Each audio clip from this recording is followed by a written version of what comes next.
நோயாளிகளின் எண்ணிக்கைக்கு ஏற்றவாறு தமிழக அரசு மருத்துவமனைகளில் மருத்துவர், செவிலியர், மருத்துவ பணியாளர்களின் எண்ணிக்கையை உயர்த்த வேண்டும். பல்நோக்கு மருத்துவமனை பணியாளர்கள் பேரவைக் கூட்டத்தில் தீர்மானம். விழுப்புரத்தில் தமிழ்நாடு பல்நோக்கு மருத்துவமனை பணியாளர்கள் பேரவைக் கூட்டம் நடைபெற்றது.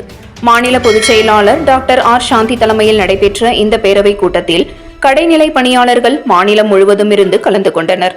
இதுகுறித்து செய்தியாளர்களுக்கு பேட்டியளித்த மாநில பொதுச் செயலாளர் சாந்தி, தமிழ்நாடு அரசு ஆரம்ப சுகாதார மையம் மற்றும் மருத்துவமனைகளில் பணிபுரியும் கடைநிலை ஊழியர்கள் 3000 பேர் உள்ளனர்.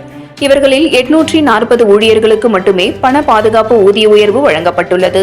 அனைவருக்கும் பணி பாதுகாப்பு, சமவேலை, சம ஊதியம் என்ற அடிப்படையில் ஊதியம் வழங்க வேண்டும். அனைத்து மருத்துவமனைகளிலும் ஆரம்ப சுகாதார மையங்களிலும் மருத்துவர்கள், செவிலியர்கள், பணியாளர்களின் எண்ணிக்கையை நோயாளிகளுக்கு தகுந்தவாறு உயர்த்தப்பட வேண்டும்.